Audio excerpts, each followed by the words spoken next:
Oh, hello, everybody. It's Crusty Old Crow, just having a nice Friday. Had a stressful Friday, but I'm going to make it a nice Friday, one way or the other, even if I have to kill it. Working on some art for my Power of the Force, hashtag May the Power of the Force, doing those videos with so many of these other content creators that I'm happy to turn a little bit of my attention to and say, what else we could do. But yeah, I drew C-3PO as my character for Star Wars, and by drew I mean I had no choice because it was the only one I could find. But then, as I told Punk when I talked about it, I'm not going to talk about the entry. I don't know if he'll ever talk about the entry, but he's definitely holding me to it. But I did mention to him that C-3PO rhymes with Crusty Old Crow, so maybe it was meant to be. I like those balance, that balance, that symmetry. I love karma and meaning, mysticism and all that, but I don't necessarily consider myself religious, as I don't believe in organized religion very well. But do I believe in anything? Right. Clearly believe in my own creativity. Betting on that with this channel. But yeah, you'll see me tell you the stuff you just don't know about C-3PO, right? And that's the thing about a crazy old guy like Crusty Old Crow, right? I'm 50, retired Canadian Forces vet, seen some things, done some things. I have that severe ADHD that got diagnosed not too long ago. And instead of letting that kind of get me mad because of the way that it was, only recently diagnosed and the way my education and life went, I could probably sit there and pick a whole bunch of bad things to talk about it. But I actually can find more good things to talk about it, so I like to focus on those when I bring up the spinning compass on my channel as often as I can. Right?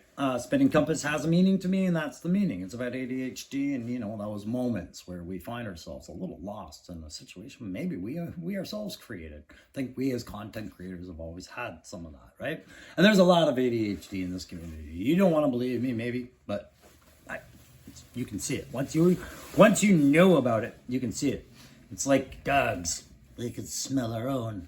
Right? So yeah, I'm going to be doing C-3PO, sharing those truths that maybe you Americans or Australians or British or Filipino, you guys didn't get it because the Canadians were the only ones allowed to know because we're too polite to leak a secret, usually, right?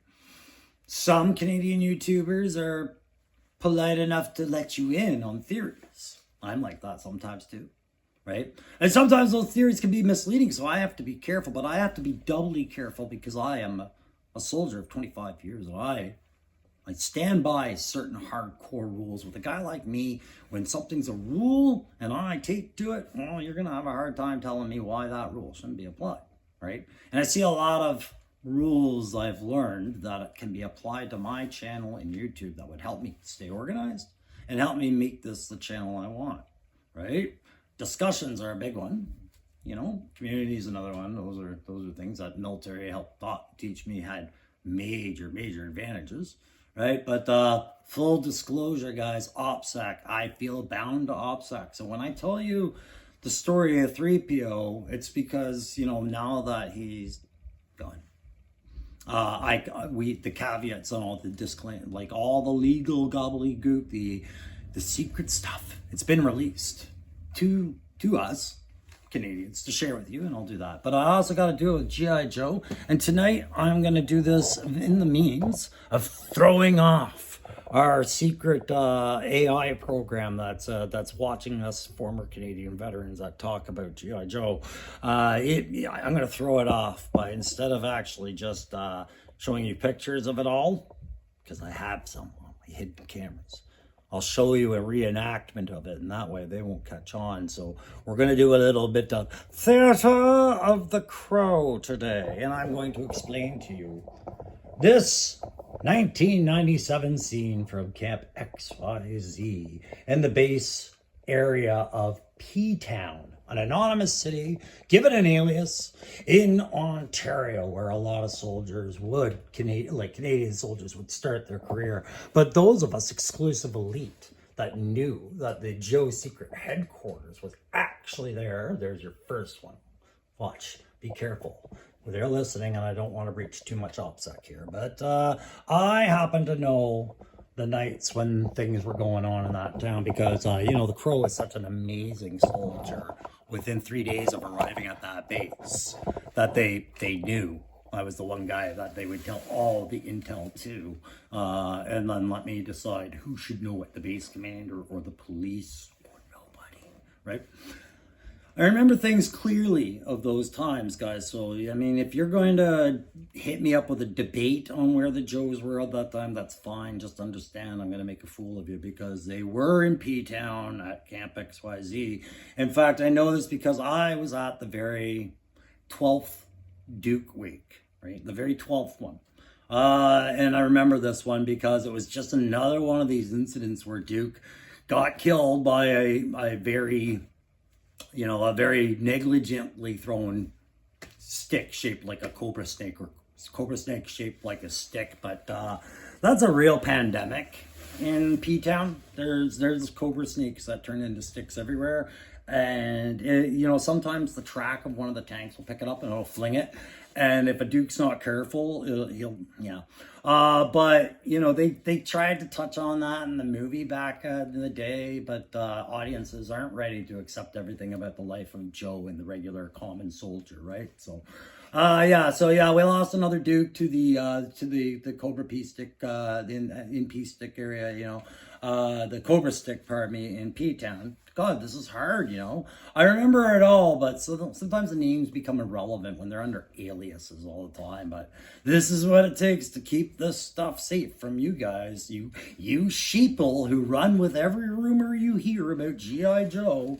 And, we gotta stream this, we gotta talk about this, gotta have an opinion on this. And you don't even know the truth. So, when we were in P-Town, guys, there's this club, and it was the Great Canadian Cougar Cage. It's one of the best kept secrets in the forces. And so tonight I'm going to tell you a little thing about the Great Canadian Cougar Cage, because that's where they held the very 12th wake of Duke. Right. Now, I was privileged enough to be able to walk in at that time because, everybody embraced me in this town, and they knew, I was probably going to be the best soldier ever if it weren't for the fact that somebody decided to marry me and then let me have a kid with them, and then they made money. So I took it easy. Like, no one could see that coming, right? So, they thought they were going to show me some stuff. But I remember the very 12th night of Duke's wake there, the very 12th wake of Duke.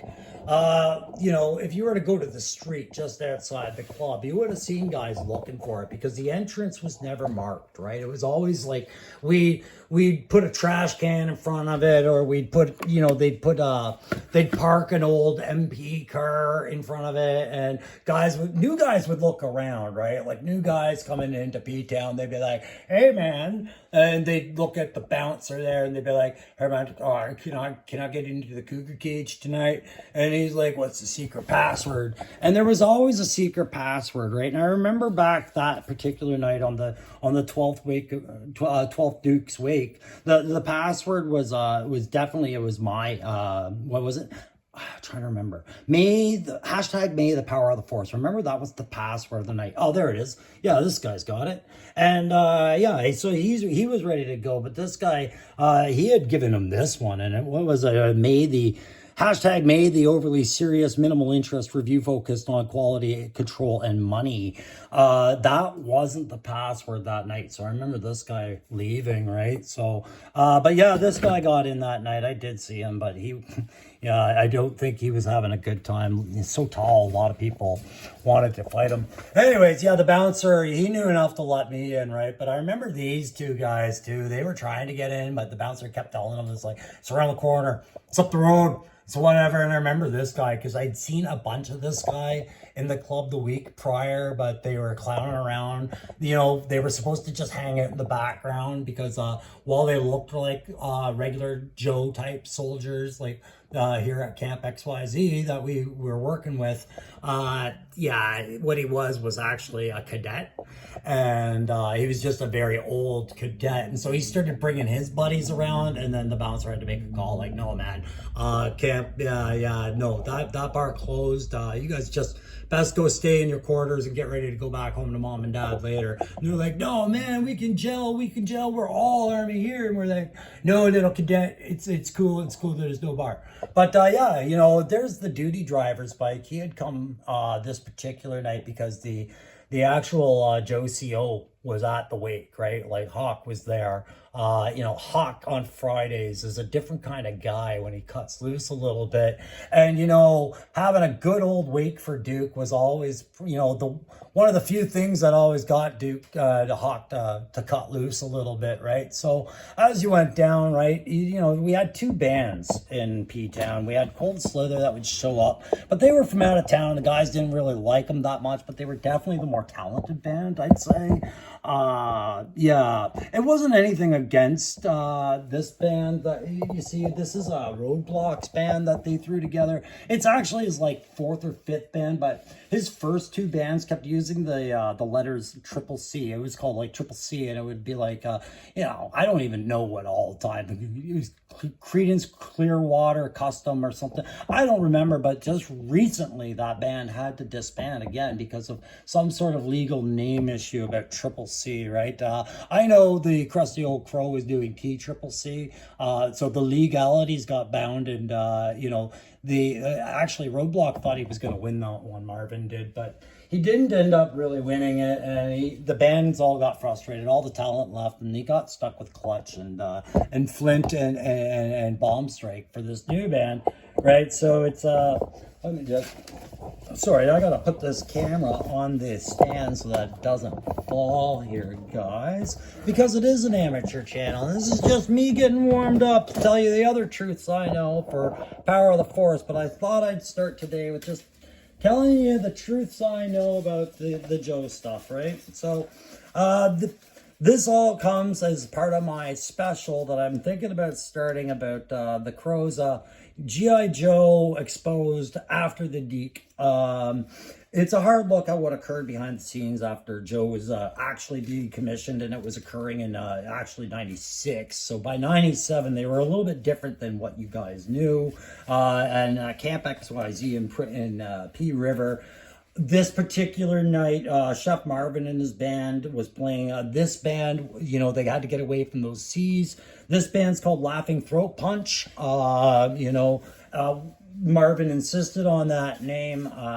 And I noticed the mood kind of dropped at his shows after they changed band and went by that name. They must have really liked Triple C. I don't think they liked Laughing Throat Punch as much. But yeah, so Marvin was a big fan of the Dukes, all the Duke boys. And, you know, the Dukes are here at the club that night. I remember running past them over there. There's a couple of them over there, you know, by the bouncer, big brawler there. And there I am. I'm just checking out that bottle selection on the wall, right? So, you know, Crow's there. And, I mean, that's even when I was a brand new young trooper private, right? In my corps, we called them troopers. Well, that was the equivalent of private. But even as a young trooper, I had that veteran look around me that the guys knew. They were like, man, that guy's destined for night force, right? And I was like, yeah, well, just teach me some stuff, that's all. But it's your usual Friday night at the club. The local girls are doing what the local girls doing, and the veterans are doing what the veterans are doing, and they want to enjoy the show. But, you know, every time we lose a Duke to a Cobra Stick, it's basically a celebration of life. He's a big fan of that, you know, celebrate me, not cry and mourn. So what happens every time, the guys all swear, we're going to do it awesome. It's going to be a rock and roll party, and it's going to be amazing and things like that. And Duke would be so proud, and all the other Dukes would be like, yeah, we'd be so proud.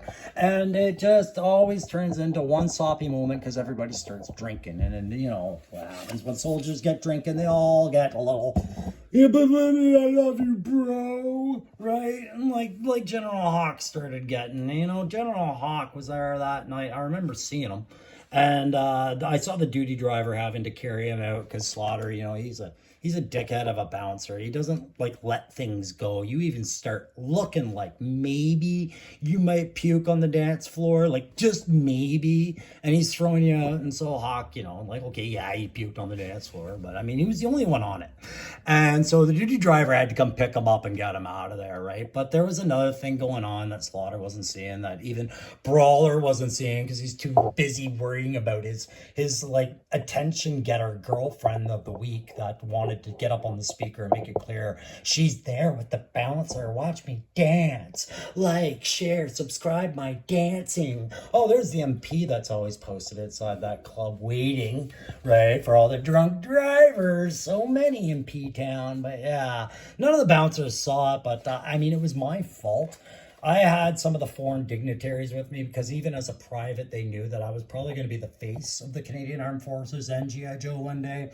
And so they essentially wanted me to take all these, you know, high-ranking officials and show them the area. And I made the mistake of bringing this one particular leader to the bar. And right away, he saw Hawk and he wanted to start some stuff, right? He was like, hey, way to go, buddy. Yeah, you're really keeping your shit together there, Hawk. Yeah, good job, buds. Yeah, I'm going to take you seriously at the briefing on Monday. Yeah, your slides ready, bud? And I'll play you, red mist. You know, and yeah, I still feel kind of responsible for that. But, you know, the Dukes, they were having a good old time. They, you know, they always love it when there was a, you know, something left of the other one to put up there in a wake. It makes for good selfies when you're celebrating at the bar, another Duke wake. So it's always good, right? So yeah, and, you know, the old school Duke, he was always about, you know, the chicks, right? So he would secure his chicks. It would either, he would never go for the locals. He would try to find the one that was, you know, coming in from out of town, or maybe one of the new females posted to one of the units on base that just, you know, just needs a friend in base. And then he'd feed them drinks and make sure that he's the only guy in the bar that gets to talk to them, just to assure that he gets to take them back to his room in the shacks that night and then treat them like crap the next day, whatever, because he's hungover, right? And so here we have our one. You know, nobody knows where she came from, but she's clearly hammered. The bar is it's only like 10:30 right now, you know, and she's ready to dance up on the speakers, but she's got a real issue with the bouncer's girlfriend. I don't know. Nobody knows where she came from, but she's definitely like one drink away from getting kicked out of there, right? And I remember her because, I remember the dog. Yeah. Anyways, rock and roll. He was kind of the life of the party, right? Rock and roll usually is. He's there, and Scarlett, you know, her husband was deployed there to Snake Eyes, so she's there, but she's like one of those chicks that she doesn't mind flirting to get a few drinks and play the game, but she'll talk about Snake Eyes all the time. This Duke, you know, he loved it, but he's friend-zoned and he can't even figure that out, so whatever, man. He's barely paying attention to the wake of his other brother, but yeah, that's pretty much the crowd I remember being there that night. And of course, like I said, the local girls were always the same. They all look the same, you know, they're all that generic redhead type, you know, they were hot, but then they got tired and then they stopped getting dressed up to go to the bar because it was every Friday they were going. And now, you know, you were sort of used to seeing them. You just knew they were just always just there to dance with each other. No, guys, not tonight. But they were there till 2 a.m. and somebody was buying them drinks, and it was usually the guy they were sharing the cab with.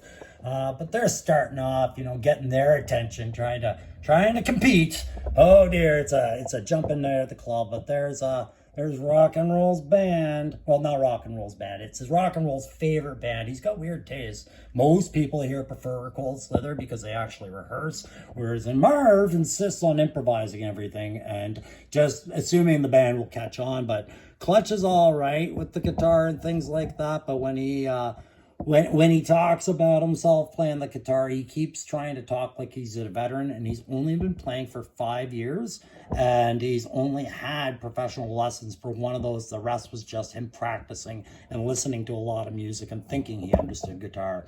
The Sid Vicious learning factor, right?